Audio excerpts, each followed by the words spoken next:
안녕하십니까. 문헌의료재단 서울병원 이내과 원장 황의남입니다. 오늘은 이제 주변에서 흔하게 누구나 대장내시경 한번 했다 그러면 나 용종을 떼고 왔는데 용종이 과연 무엇인가에 대해서 한번 말씀드리겠습니다.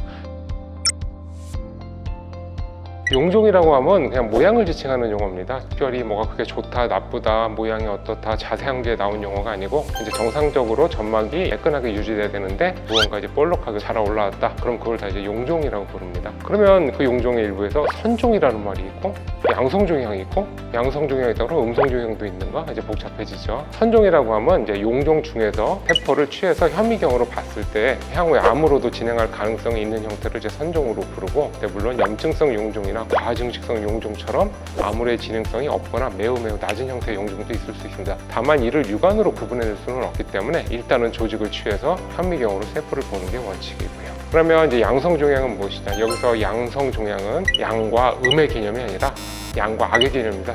종양이 안 생겨야지 좋은데 생겼는데 왜 좋냐?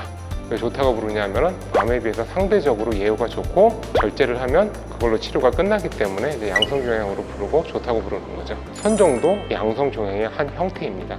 가끔가다 이제 용종이 발견되면 다 암으로 가는 것도 아니고 그냥 놔둬도 되지 않냐라고 이제 생각하실 수도 있고요. 또 용종이라는 게 떼다 보면 비용이 발생하고 있기 때문에 굳이 병원에서 뭐 수익을 목적으로 용종을 떼지 않는가 이제 그렇게 생각할 수도 있는데, 그렇게 생각해서는 안 되고요. 그럼 용종을 그냥 놔두면 어떻게 될 것인가? 그거는 단정적으로 말하기는 어렵습니다. 아까 말씀드린 것처럼 용종의 종류가 워낙에 다양하고 크기에 따라서도 암으로 이행 가능성이 매우 다르기 때문에 이 용종을 떼야 되는가 말아야 되는가로 접근하는 것보다는 과연 이제 용종을 떼므로 해서 어떤 이득을 얻는가로 접근하는 게 더 이해가 쉽겠는데요. 용종을 제거함으로 해서 암으로 이행하는 가능성을 70에서 90%까지 줄여줄 수 있고 대장암의 사망률을 50%까지 낮춰줄 수 있기 때문에 용종은 이제 반드시 제거돼야 됩니다.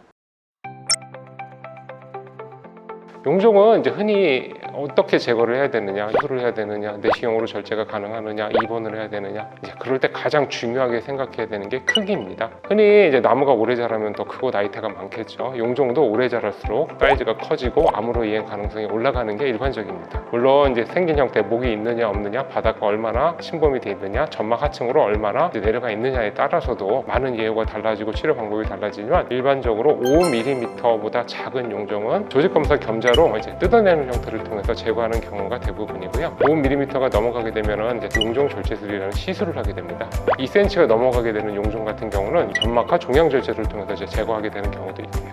물론 용종은 그때그때 상황에 따라서 제거 방법이 다르게 됩니다. 조직 검사는 무엇이고 이제 용종 절제술은 무엇이냐? 용종 절제술은 이제 용종의 사이즈가 어느 정도 있을 때 시술을 통해서 이제 제거를 하게 되는데, 떼어낸 용종은 어디로 가는 것인가? 검사실로 보내져서 현미경으로 세포를 하나하나 보게 돼서 얼마나 이제 암과 가까운가, 어떤 형태의 용종인가를 평가해서 향후에 언제 다시 대장내시경을 볼지 또는 추가적으로 이제 치료가 필요하지 않을지를 이제 결정하게 됩니다.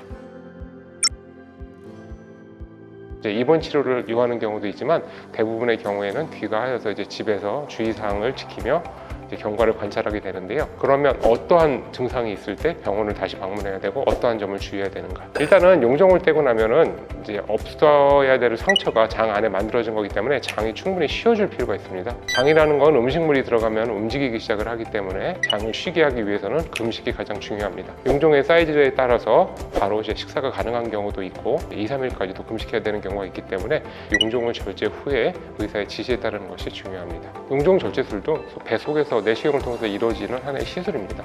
모든 수술 시술은 합병증을 수반할 수가 있습니다. 용종 절제술의 경우 뱃속에서 이루어지기 때문에 합병증이 생겨도 이제 눈에 보이지가 않습니다. 그래서 증상에 집중해서 보셔야 되는데요. 용종 절제술의 드문 합병증은 출혈, 염증 등입니다. 뗀 자리에서 이제 출혈이 될 수가 있는데, 출혈이 되게 되면 이제 장에서 피가 나고 그 피는 항문을 통해서 나오게 됩니다. 시술 과정에서 고인 피가 뱃속에 있을 수가 있기 때문에 약간의 핏물이 비친다거나 변기가 맑게 빨갛게 되는 정도는 있을 수 있습니다. 그건 놀라실 필요는 없습니다. 다만 피가 끈적끈적하게 항문을 통해서 나온다거나 피가 덩어리져서 왈칵 나온다 그러면 지혈을 해야 되기 때문에 반드시 병원에 연락 후에 방문을 해주셔야 되고요.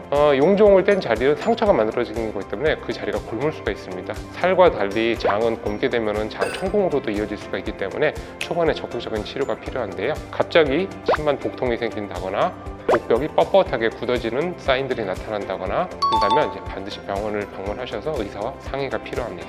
지금까지 이제 용종이 발견되었을 때 어떻게 대처해야 되는가 또는 어떤 시술을 받게 되는가 주의할 것은 무엇인가에 대해서 말씀드렸고요. 네, 미루지 마십시오. 지금이 가장 적절하게 검사를 받을 때입니다. 감사합니다. 문헌의료대학 서울병원 인내과 원장 황의남입니다.